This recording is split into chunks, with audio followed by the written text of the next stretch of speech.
হে বিশ্ববাসী রে, যেমন তোমাকে আমি মাল দিব, মাল দিতে দিতে আবার কখনো ব্রেক করব, ব্রেক করে তোমাকে আমি পরীক্ষা করে নিব, ইমানটা একবার নড়িয়ে নিব। তুমি ফেরাউনের দলে আছো না মুসার দলে আছো, আবু জাহেলের দলে আছো না নবী মুহাম্মদ সাল্লাল্লাহু আলাইহি সাল্লামের দলে আছো, এটা তো আমাকে করতে হবে। একবার মালের প্রাচুর্য দিব, তোমার ভিতরে উৎফুল্ল পাওয়া যাবে। একটা হলো শকর, একটা হলো সবর। সবরের থেকে শুকর করা আরো কঠিন। মাল নাই, সবর করে নিলাম, এটা আসান, কিন্তু ধনী হয়ে যে আল্লাহকে মনে রাখা বড় কঠিন।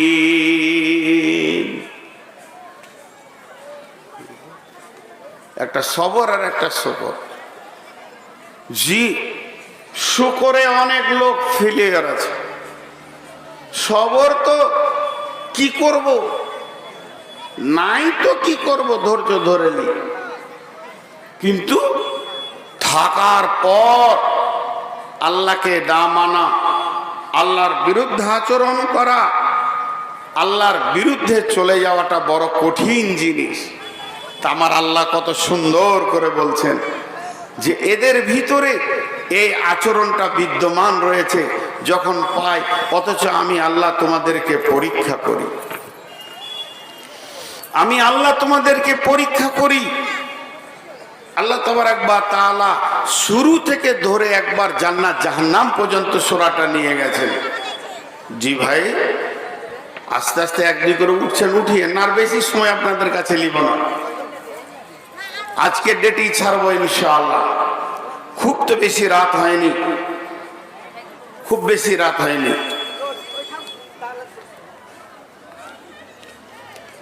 এরপরে আমার আল্লাহ বলছেন, আল্লাহ তাবারক ওয়া তাআলা বলছেন, কাল্লা ইদা কাল্লা বাল কাল্লা বাল্লা তুকরিমুনাল ইয়াতীম ওয়ালা তাহাদুনা আলা তুআমিল মিসকিন। আল্লাহ তাবারক ওয়া তাআলা বলছেন, তোমরা এতিমের মালকে কুক্ষিগত করতে চাও, তোমাদের অভ্যাসটা বড় খারাপ। পৃথিবীতে মেলায় মাল আছে, মাদ্রাসার মাল, মসজিদের মাল, বাইতুল মাল, আমানতের মাল, নিজের মাল, পরের মাল, মালে মালামাল হয়ে আছে।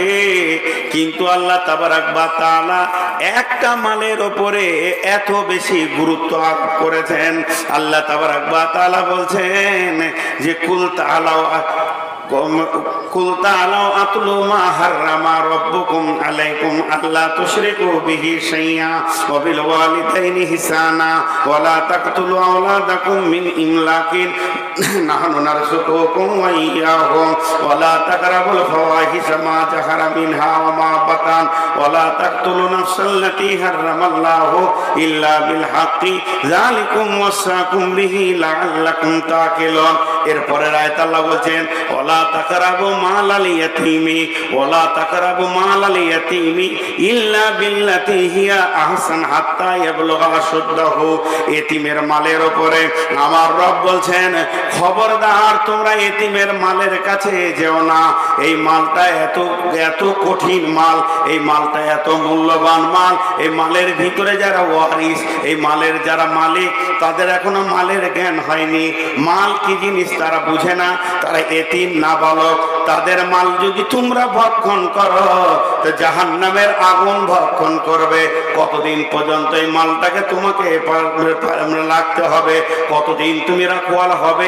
যতদিন পর্যন্ত এতিমরা সাবালক না হয়েছে, মালের মূল্য না বুঝেছে, তাদেরকে মাল বুঝিয়ে দিয়ে তুমি ছুটি পাবে। তাই এতিমের মালের কাছে তুমি যেও না। এতিমের মাল খাওয়া জাহান্নামের আগুন খাওয়া। আল্লাহ সূরা নিসার মধ্যে বলছেন, ইন্নাল্লাযীনা ইয়াকুলুনা আমওয়ালাল ইয়াতামা যুলমা ইন্না ইয়াকুলুনা ফী বুতুনিহিম নারা ওয়া সায়াসলাউনা সাঈরা। তোমরা আল্লাহ এখানে বলছেন কাল্লা বাল্লা তুকরিমুনাল ইয়াতীম, তোমরা কি করো, এতিমের মালকে কুক্ষিগত করতে চাও, তাদেরকে তোমরা সম্মান করো না, তাদের উপরে তোমরা রহম করো না, কিন্তু তাদের মালকে লুটার যখন তুমি চেষ্টা করো, তাদেরকে কুক্ষিগত করতে যখন তুমি চাও, তাহলে শুনে নাও এতিমের মাল আর জাহান্নামের আগুন হলো বারাবার। ওয়ালা তাহাতুনা আলা তাআমিল মিসকিন, তোমার দরজায় যে আসবে ভিক্ষা করার জন্য আসবে, তোমার কাছে যে চাইবে দুটি হাত পেতে, ওই রকম ভিখারিকে তুমি ধুমকে কথা বলিও না। আমার রব সেকেন্ডের মধ্যে তোমাকেও ভিখারি বানিয়ে দিতে পারে, তুমি আর একজনের দরজায় গিয়ে বসবে, কিন্তু আমার রবকে বেশি সময় লাগে না। বিশ্ববাসীরে, আল্লাহ তাবারাক ওয়া তাআলা তিনটে বিষয় নিজের দিকে নিয়ে নিয়েছেন। আল্লাহ নাকে ভোগা লাগে, আল্লাহ ক্ষুধার্ত থাকেন, আল্লাহ নাঙ্গা থাকেন, আল্লাহকে কাপড় লাগে, আল্লাহ অসুস্থ থাকেন, আল্লাহকে মারিদ কুরসি লাগে। কিয়ামতের মাঠে রব বলবেন আমি ভোকা ছিলাম তুমি আমাকে দাওনি, তার মানে বান্দা বলবে হে আমার রব আপনি কেমন ভোকা ছিলেন আমি বুঝতে পারছি না। আমার রব বলবেন গোলাম রে, আমার তোমার প্রতিবেশী ভোকা ছিল খবর লাওনি, শুধু তাই নয় আমি নাঙ্গা ছিলাম কাপড় দাওনি, আমি অসুস্থ ছিলাম তুমি মোলাকাত করনি।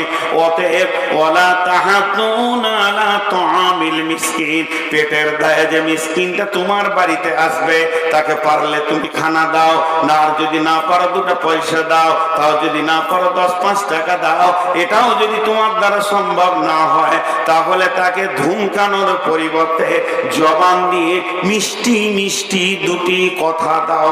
ভাইয়া আমার ঘরে কিছু নাই দেওয়ার মতো, বন্ধুরে থাকলে তোমাকে আমি দিতাম, তোমার হক আছে বিধায় তুমি কিছু মনে করিও না, আমার কাছে দেওয়ার মতো কিছু নাই, মিষ্টি কথা দাও, কিন্তু খবরদার ধুমকে কথা বলিও না।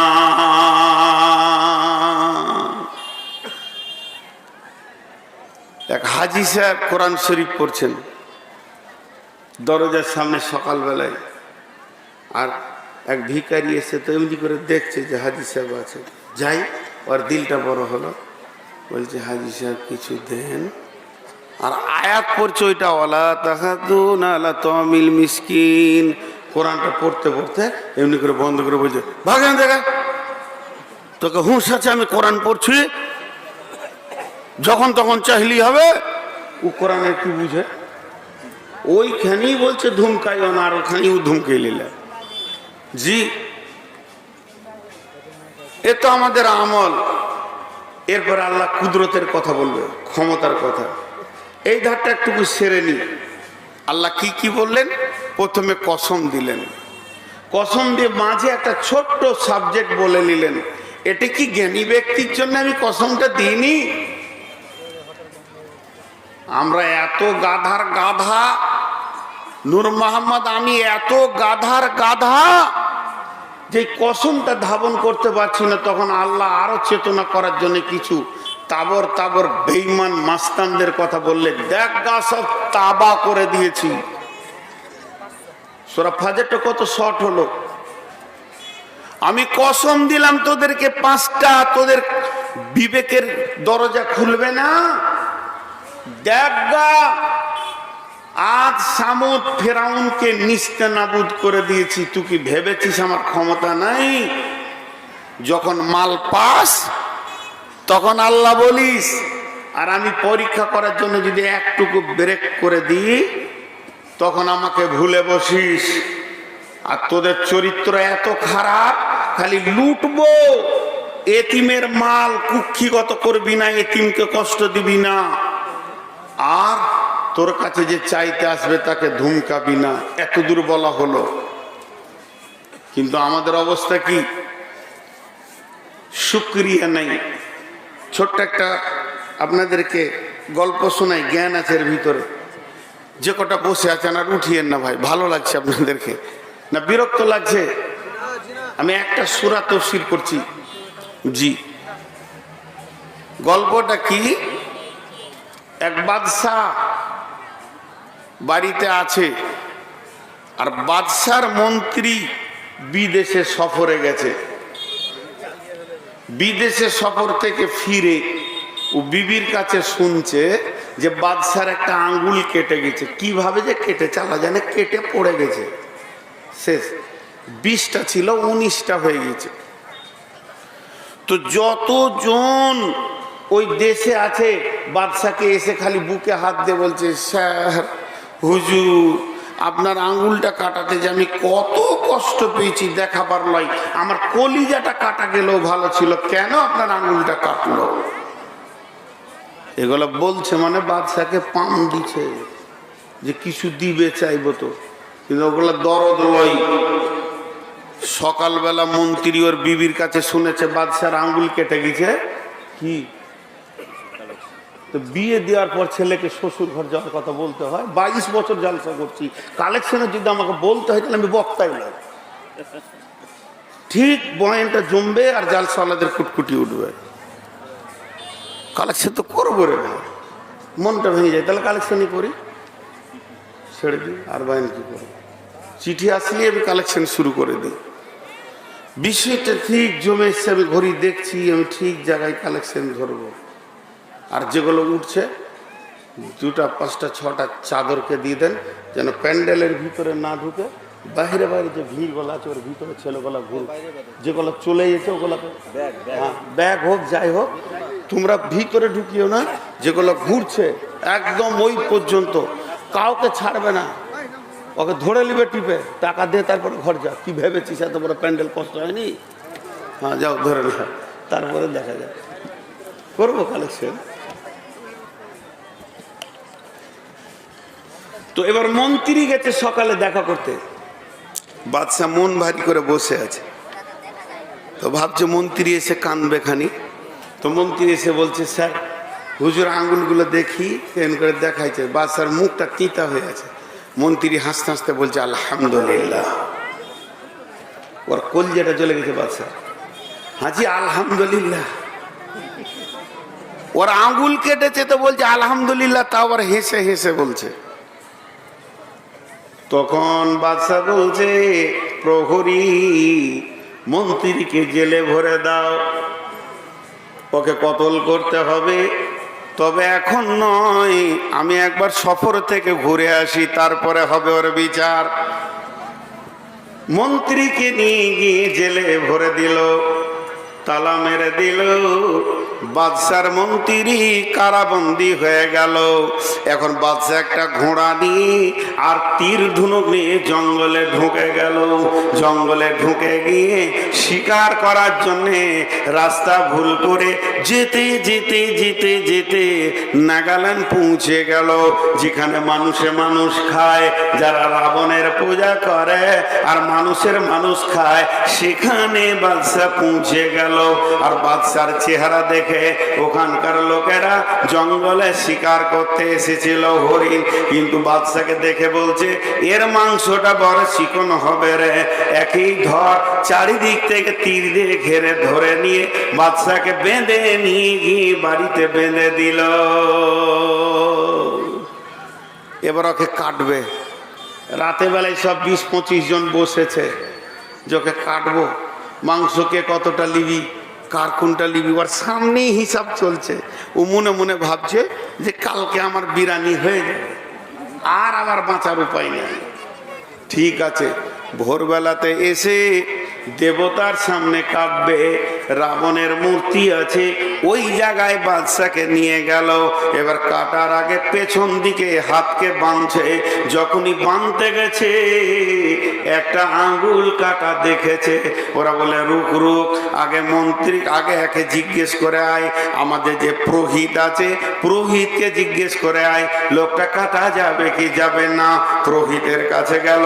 পুরোহিত বলছে, কোন আঙ্গুলটা? বলছে, বাম হাতের এই শাহাদাত আঙ্গুলটা কাটা গেছে। গেছে, এটা নাই ঝুলে গেছে। মন্ত্রী তখন পুরোহিত এমনি করে মন্ত্র চালছে। ছেলে বলছে, রে হতভাগার দল, ওকে যদি কেটে দিস তাহলে তোদের বংশ ধ্বংস হয়ে যাবে। যেখানে এনেছিলি ওইখানে ছেড়ে দিগা, এ মাল খাওয়া যাবে না, এর লক্ষণ খারাপ রয়েছে। বাচ্চাকে যখন ছেড়ে দিল, ঘোড়াকে নিয়ে ধরে এসে মন্ত্রীকে বের করে বলছে, তোর আলহামদটাই ঠিক আছে রে, আঙ্গুল কাটা না থাকলে আজকে বিরানি হয়ে যেতাম।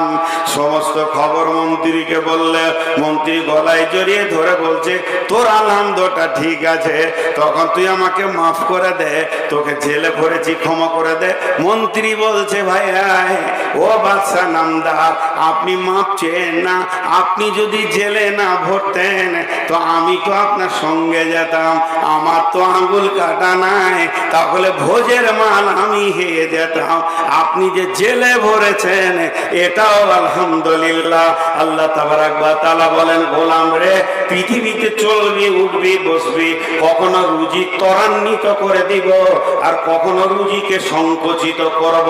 এ ব্যালেন্সটা আমার, রুজির মালিক আমি। নাহনু নারযুকুকুম ওয়া ইয়াহুম, অতএব আমার বিরুদ্ধে তোরা মুখ খুলবি না। ওয়াশকুরলি ওয়ালা তাকফুরুন, অশুকরের পরেই কুফরি কথা আছে, কিন্তু সবরের পরে কুফরি কথা নাই। অতএব তোরা শুকর করে নিবি, আমি আল্লাহর বিরুদ্ধে মুখ খুলবি না। আল্লাহ বলছে, তারপরেও তোদের রোগ খারাপ। আল্লাহ নিজের ক্ষমতার দিকে কথা বলছেন। কি বলছেন? বিসমিল্লাহির রহমানির রহিম।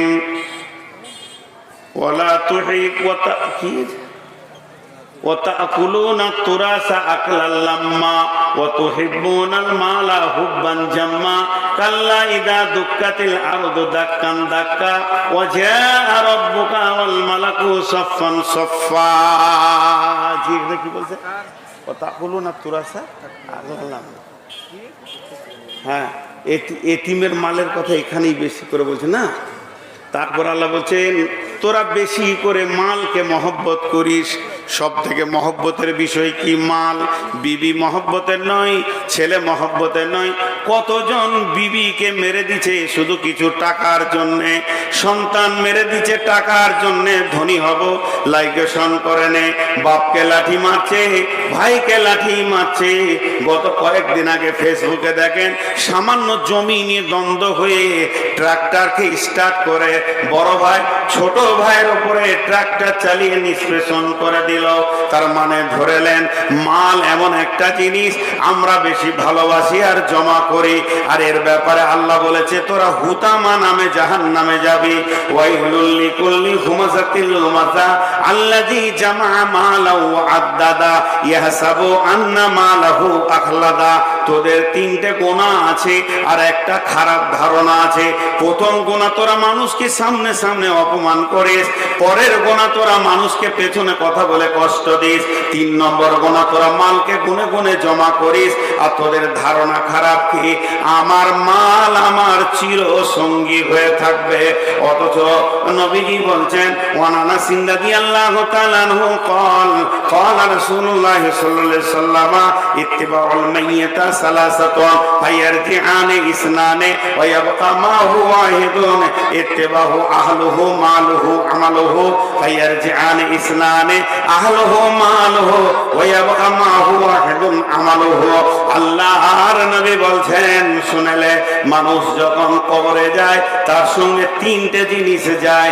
একটা তার আহাল বংশ যায়, একটা তার মাল যায়, আর একটা তার আমল যায়। কবরে যখন ঢুকে যায় তখন তার সঙ্গে তার আমল ঢুকে যায়, আর কবর থেকে 2 জন বিদায় নিয়ে চলে আসে। আল্লাহর নবী বলছেন এই মালকে তোমরা কি মনে করছো তোমার সঙ্গী হবে? আর আল্লাহ কোরআনে বলছে আল্লাযী জামা মালাহু আদাদা ইয়াহসাবু আন্না মালাহু আখলাদা, তারা ধারণা করে আমার মাল আমার সঙ্গে থাকবে। আর সূরা ফাজরে আল্লাহ বলছেন হুব্বান জাম্মা, তারা মহব্বতের সঙ্গে জমা করে। কাল্লা ইযা দুক্কাতিল আরদু দাক্কান দাক্কা ওয়া জাআ রাব্বুকা ওয়াল মালাকু সাফফান সাফফা, কখনোই নয়, জমিন একদিন টুকরো টুকরো হবে এবং ফেরেশতারা কাতার বন্দি দিয়ে দাঁড়াবে, আমার রব তাদেরকে নিয়ে কাতার বন্দি করে দেবেন। অতএব কখনোই নয় তোমার মাল তোমার সঙ্গী হবে না। 5 তলা বিল্ডিং এর মালিক, জি কলকাতাতে 5 তলা বিল্ডিং এর মালিক, আন্তর্জাতিক ব্যারিস্টার, খালি এমনি করে হিলে গেছে, একবার ভূমিকম্প হয়েছে তো বিল্ডিং ছেড়ে ফাঁকা মাঠে দৌড়ছে। মাল কি কাজে লাগলো? দৌড়ে হাঁপাইছে, তখন আর বিল্ডিংটা নিতে মন যেছে না, 2 মিনিটে লেগে। আর যেই বন্ধ হয়ে গেল ভূমিকম্পটা, ফের ঢুকে পড়লো ওখানে, ফের মালের মহব্বত, ফের ঝাড়, ফের রং কর, ফের বাল্ব লাগা। আর 2 মিনিট আগে দৌড়েছে ও সুরা, ওর কি রুমের ভিতরে আছে, যখন বিজলি কারাক মারে তখন চুমকে উঠে, আর যখনই বিজলি কারাকটা বন্ধ হয়ে যায় তখনই মালের পেছনে পড়ে যায়। আমাদের চিট এমন, আমরা মালকে জড়িয়ে জড়িয়ে ধরি। কিন্তু আল্লাহ বলছেন না, যখন এরকম হিলান শুরু হবে মানুষ তখন মাল ছেড়ে দিয়ে নাফসি নাফসি করে দৌড়বে, তোমার মাল তোমার সঙ্গী হবে না। ওজি ইয়াউমাইদিন বিজাহান্নামা ইয়াউমাইদিন ইয়াতাযাক্কারুল ইনসানু ওয়া আন্না লাহু যিকরা ইয়াকুলু ইয়া লাইতানি কদ্দামতু লি হায়াতি।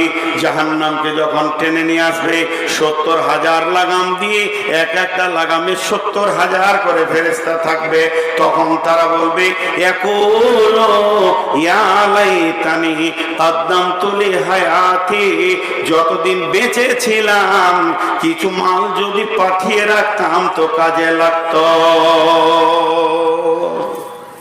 দেখেন এই কমিটি চিঠি দিয়েছে, কালেকশন করেন, ওদের চিঠি দেওয়া ভুল, একবার অন্যায়? জি না। যতটি লোক ছিলেন কই সে লোকগুলি? আজকে এই প্যান্ডেল, এই ডেকোরেশন, এই লাইট, বক্তা, সাউন্ড, মাইক, জেনারেটর, বিশাল একটা খরচা কমিটি করেছে, একদম জান প্রেসান দিয়ে খেটে শুধু মাদ্রাসাটার জন্যে। আর আপনারা যদি চলে গিয়ে এই সব জিলেপির দোকানেই সময় কাটিয়ে দেন তাহলে মাদ্রাসা তো মধ্যখান থেকে মার খাবে। ভাই আমার, এরই জন্যই ওনারা ইশারা করছে, লোক চলে যাচ্ছে কিছু দেন। আমি খালি একটা জিনিস দেখতে চাইছি, আর কয়েকটা আয়াত আছে, ওই আয়াতগুলো তর্জমা করব, ওই আয়াতগুলো তর্জমা করব, ওই আয়াতগুলো তর্জমা করব। আমি নূর মোহাম্মদ বলছি, ইনশাআল্লাহ আপনারা যদি বসে থাকেন আমি আয়াতগুলো তর্জমা করব।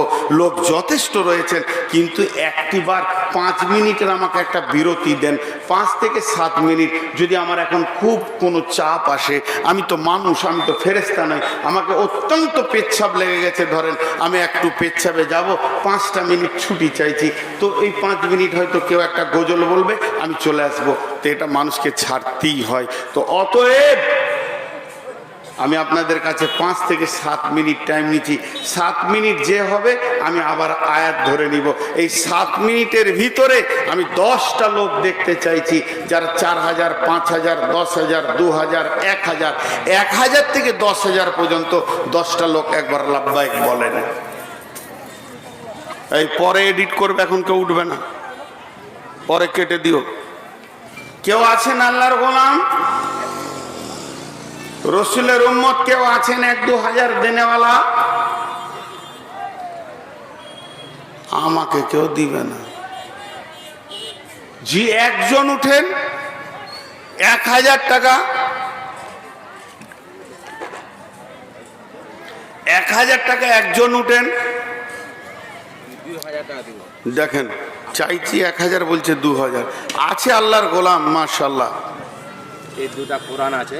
আমার বাবা, আমার একটা বোন মাশাআল্লাহ ইন্তিকাল হয়ে গেছে, জি, জি, জি। তার জন্য দোয়া হবে। আর আমি 2000 টাকা দিচ্ছি। দেখেন, 2টা কোরআন কালাম পাক এবং 2000 টাকা তিনি আব্বা এবং বোনের জন্য দিলেন এবং নিজের জন্য টাকা দান করছেন। তো আল্লাহ তাবারাক ওয়া তাআলা বরকত দান করুন। আর কেউ আছেন ভাই? চলে যাবেন না, আমি কথা দিয়েছি, আমি 7 মিনিট হয়ে গেলে ওটাকে রাসাকার পুলিশ ফাঁড়ি 1100 টাকা। রাসাকওয়াল পুলিশ ফাঁড়ি 1100 টাকা। মুস্তফা জি মাশাআল্লাহ, দেখেন ইনি 2000 টাকা দিচ্ছেন। কিন্তু আমি ওয়াদা করেছি, আমি কারোর সঙ্গে ধোঁকা দিই না। শেখ, হ্যাঁ, 1000 টাকা আমার পরিবারের লেগে। 1000 পরিবারের লেগে। হ্যাঁ, 1000 আমার মায়ের জন্য, মায়ের শরীর সুস্থ, মায়ের জন্য 500। হ্যাঁ, এই 500 টাকা আমার বাবার জন্য। মাশাআল্লাহ, জি জি জি, কতগুলো দেখেন, মায়ের জন্য আলাদা, আব্বার জন্য আলাদা, পরিবারের জন্য আলাদা, বোনের জন্য আলাদা। আমি দোয়া করবো ইনশাআল্লাহ, দোয়া করে দিবেন। 100 বার দোয়া করব। আর কেউ আছেন? আর 5 মিনিট আছে, 5 মিনিট পরে আমি দোয়া করব। দোয়া করে আমি আয়াতগুলো পড়বো ইনশাআল্লাহ। কেউ আছেন? এই ছেলেগুলো কই? এই আরে বাপ, ঢুকে যাও ভিতরে, এবার ভিতরে ঢুকে যাও। যতটি লোক আছেন আপনাদের কাছে চাদর যেছে, একটাও টাকা বাড়ি নিয়ত করিয়েন না। মাশাআল্লাহ, মাদানী সাহেব চলে গেলেন উনি? আচ্ছা আচ্ছা, মাদানী ভাই আর তো খানিক সময়, আপনাকে দেখা করলে খুব খুশি হতাম, চলে যান না। জি, আর কেউ আছেন? আর 4 মিনিট আমার ওয়াদা মোতাবেক। ওই তোর মোবাইলে লাইট বন্ধ কর। ছোট ছোট ছেলে এই মোবাইল ওর হাতে আছে গো। আর কেউ আছেন আল্লাহর গোলাম? 4টা মিনিট দেখব। ভাই আমার নামটা জানি না, একজন 2000, একজন 3000, একজন 1000, আর একজন দিলেন পরিবারের জন্য 1000, আব্বার জন্য 500, মায়ের জন্য 500 এবং বোন আর আব্বার জন্য কালাম পাক দান করেছেন। মাবুদ গো, তুমি রহমানুর রহিম, দানগুলো তুমি কবুল করে নাও, তার নিয়তকে তুমি পুরা করে দাও। মাবুদ, রুজি রোজগারে বরকত দিও, হালাল উপার্জন করার তৌফিক দিও। আব্বাকে, বোনকে যারা কবরে চলে গেছেন তাদের কবরকে নূরে মানোয়ার করে দিও আল্লাহ, তাদেরকে তুমি ক্ষমা করে দিও আল্লাহ। তোমার আদালতে যদি তারা আসামি হয়ে যায় আল্লাহ, তুমি মেহেরবান মাফ করে দিও, কারণ তারা তার জীবিত মানুষটা তাদের জন্য দান করেছে। ও আমার মা, ওরে আমার বোন, এই দানটাকে আল্লাহ তুমি কবুল করে নাও। কত ভালো মানুষ, আমাকে দেখে অনেক ভালো লাগলো, নিজে এসে দান করে গেছে। মাগো, তুমি কবুল করে নাও এবং তার মা বাপকে জান্নাতুল ফেরদাউস দান করবে। যেদিন জান্নাতে মা বাপকে দেবে, একই জান্নাতে আল্লাহ তুমি সন্তানকে দিও। ঈশ্বর বলবে আমিন। আক্তার কেরানির স্ত্রী, এ দুটা বালা, একটা চেন আছে চাঁদের, আর 100 টাকা দিচ্ছে। মাশাআল্লাহ, কেরানির স্ত্রী, আর এটা দুটো পায়ের, ওই পায়েরটা অন্যজন দিচ্ছে। পায়েরটা অন্যজন, আর কেরানির স্ত্রী দুটো বালা, একটা হার আর 100 টাকা। সব সখীরে পার করিব লিব না, এই এলাকার মা বোনেদের পার করিব লিব কানের সোনা। প্রাণ সখী গো আমার নবী জান্নাতে ঘাটের মাঝি, আমি তার মত শোনাবি না, কিছুই বুঝি না। কে আছেন? আর 2 মিনিট ধৈর্য ধরেন, আমি আবার আয়াতগুলো পড়বো, চলে যান না, আমাকে সূরাটা শেষ করতে দেন, আমি খুশি হব যদি শেষ করতে দেন। তো 1000 টাকা দিন। আর কেউ আছেন? ছেলেগুলো গিয়েছে, যার কাছে যা আছে আল্লাহর রাস্তায় দিয়ে দেন। মাদ্রাসা বাকি তো আলেম বাকি, মাদ্রাসা শেষ তো আলেম শেষ। আল্লাহ তাবারাক ওয়া তাআলা এই দানগুলোকে কবুল করে নেন। যারা 10, 20, 50 দিচ্ছেন, সন্ধ্যা থেকে নিয়ে দানগুলো কবুল করে নাও, এদেরকে মাফ করো, রুজি রোজগারে বরকত দাও, হালাল উপার্জন করা তুমি তৌফিক দাও। এই এগুলো ধরিয়ে দাও, টাকাগুলো হালাল উপার্জন করা তুমি তৌফিক দাও। মাবুদ, তোমার মহব্বতের সঙ্গে তোমার গোলামরা এসে দান করছে আল্লাহ। জি, মা বাপের নামে সন্তান 500 টাকা দান গ্রহণ করিও মাওলা, তুমি মেহেরবান। আর 1 মিনিট আছে, উঠছেন কেন গো? 1 মিনিট, আর ওটা 5 মিনিট লাগবে, ভালো লাগবে তফসিরটা। আর জাযাকাল্লাহ। ও সিমেন্ট বলছে, আল্লাহ আকবার। আগে বলতে হয় জি। আপনারা নিয়ত করেন সিমেন্ট দেনেওয়ালা, মাদ্রাসার ছাদের ব্যাপার আছে। মাশাআল্লাহ, মাদ্রাসায় ছাদ বানাতে হবে, এর জন্য কিছু সিমেন্টের কথা বলছে। দেখেন আল্লাহ তাবারক ওয়া তাআলা আপনাদের দানগুলোকে কবুল করবেন। একটা সলিড জায়গায় মাদ্রাসার ছাদ হবে, বিধায় সিমেন্ট বলেন 1 প্যাকেট 2 প্যাকেট। আর মাত্র 30 সেকেন্ড আছে, 30 সেকেন্ড পর আমি বাকি আয়াতগুলো পড়ব, দিয়ে আমি চট করে ছেড়ে নিব, বেশি লম্বা করব না ভাই, খালি তর্জমা হালকা করে ছেড়ে দেব। বিসমিল্লাহির রহমানির রহিম। وجيء يومئذ بجهنم يومئذ يتذكر الإنسان وأن له الذكرى يقول يا ليتني قدمت لحياتي। আমার হে বোন রে বেটি রে, যেদিন জাহান্নামকে 70,000 লাগাম দিয়ে নিয়ে আসবে, আল্লাহ তাআলা নবী বলছেন 70,000 জিমামিন মা কুল্লি জিমামিন 70,000 মালাকের। জাহান্নামের একটা মুখে 70,000 লাগাম থাকবে, আর এক একটা লাগামে 70,000 করে ফেরেশতা ধরে থাকবে।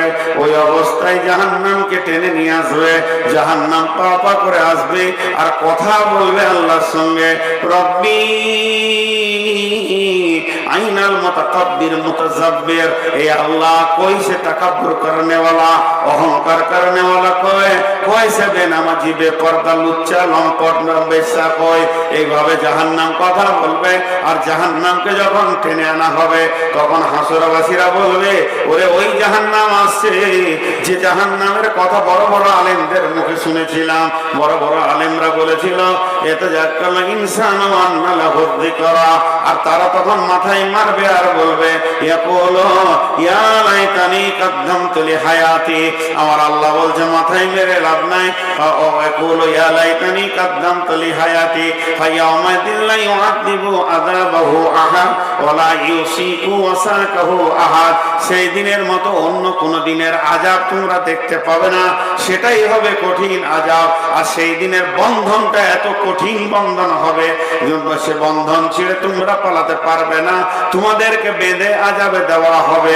শুধু তাই নয়, আযাব তোমাদের জন্য অপেক্ষা করছে, তোমরা রেডি হয়ে যাও। এরপর আল্লাহ জান্নাতের কথা বলছেন, ইয়া আইয়ুতুহান নাফসুল মুতমাইন্না, যে আত্মাগুলো ভালো, যারা আল্লাহর কসমের গুরুত্ব দিয়েছে, যারা বেঈমানদের মুখে লাত মেরেছে, আর ফেরাউন নমরুদ হামান এদেরকে তারা গ্রহণ করেনি, আর সামুদ যারা করেছে, যারা লূতের চরিত্রহীন ছিল তাদেরকে বর্জন করেছে, এবং নবীদের পথকে যারা অবলম্বন করেছে, সুখে দুঃখে আল্লাহকে যারা আপন করে নিয়েছে, সোয়া যখন পেয়েছে, হযরতে আলকামা বিন হারিস বললেন, ইয়া রাসূলুল্লাহ, যেদিন খেতে পাই সেদিন শুকরিয়া করি, যেদিন খেতে পাই না সেদিন সবর করি, শত্রুর বিরুদ্ধে জমে লড়ি। আর আমরা একা একা শত্রুর বিরুদ্ধে লড়ি না, জমে লড়ি। তবে শত্রুর যদি কোনো বিপদ হয় আমরা খুশি হয় না, আর আল্লাহ যেমন অবস্থায় রাখে আমরা খুশি থাকি। তাই আমার আল্লাহ বলছেন, এরা যারা আল্লাহকে মেনে নিয়েছে, সুখে দুঃখে আল্লাহর উপরে রাজি হয়ে গেছে, এতিমের মাল পরের মালের উপরে যারা লোভ করেনি, মিসকিন ফকিরকে যারা ধুমকে কথা বলেনি, মালকে যারা জমা করে করে করে করে রাখেনি, এই ধরনের লোকগুলোকে আমার আল্লাহ বলছেন, ইয়া আইয়ুতুহান নাফসুল মুতমাইন্না, তাকে বলা হবে, হে আত্মা, প্রসিদ্ধ আত্মা, ওরে প্রসিদ্ধ আত্মা, ওরে ইতমিনান আত্মা, ওরে চয়ন আত্মা, ওরে ভালো আত্মা, শুনে নাও, তোমার জন্য সুখবর রয়েছে। ফাদখুলি ফি ইবাদি, তোমরা আমার গোলামের দলে ঢুকে যাও। আল্লাহ যাদেরকে আমার বলেছে, আল্লাহ যাদেরকে আপন বানিয়েছে, সে আপন লোকেদের ভিতরে তুমি ঢুকে যাও। যে দোয়াটা আমরা সূরা ফাতিহায় বলি, লা ইহদিনাস সিরাতাল মুস্তাকিম সিরাতাল লাযিনা আনআমতা আলাইহিম, এই যে নিয়ামত যারা পেয়েছে তাদের দলে ঢুকে যাও, আর তাদের ভিতরে ঢুকে যাও। ফাদখুলি ফি ইবাদি, আমার গোলামের দলে ঢুকে যাও। ওয়াদখুলি জান্নাতি, এবং তোমরা জান্নাতে ঢুকে যাও। এবার চলেন সূরা ফাজরের প্রথম আয়াত, সূরা ফাজরের শেষ আয়াত, ওয়াল ফাজরি ওয়াদখুলি জান্নাতি ওয়াল ফাজরি ওয়াদখুলি জান্নাতি। ফজরের প্ল্যানটা যদি জান্নাতকে কেন্দ্র করে হয়, ফজরের পরে যদি প্ল্যান পরিকল্পনা জান্নাতে যাব নিয়ত করে, আমার রব সেরকম প্ল্যান পরিকল্পনা করে সারাদিন আমরা হাঁটবো। আমাদের আচরণের চরিত্রতে কোনোদিন ফেরাউন নমরুদ থাকবে না। মাল ইনকাম করব, কিন্তু মালের পেছনে মহব্বত রাখবো না, জাহান্নামের ভয় রাখবো, ভয়ের পর কারো মাল আত্মসাৎ করবো না। এইভাবে যদি চলতে পারে, সূরা ফাজর বলছে তোমার জন্য জান্নাতের দরজা খুলে যাবে।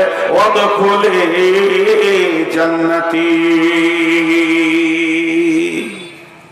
সূরা ফাজর শেষ, আমিও শেষ, আমার দমও শেষ, বুদ্ধিও শেষ, সব শেষ, আর আপনাদের পকেটে টাকাও শেষ না আছে। এখনই যদি রাগের কথা কিছু বলে দিই না, তো বললে মার শালাকে যত টাকা লাগে, তখন ফের টাকার কথাটা আগে বলবে, মার শালাকে যত টাকা লাগে দিব। তো টাকা লাগবে না ভাই, যতটি লোক আছেন আপনারা 500টা করে টাকা দেন, আমি ভিখিরির মতো হাত পাচ্ছি, বেশি দেন। ওই তোমরা এখানটা ফাঁক করো, এটা আমার টাকা গুটাও, এই কই আমার টাকা গুটাও, চলো।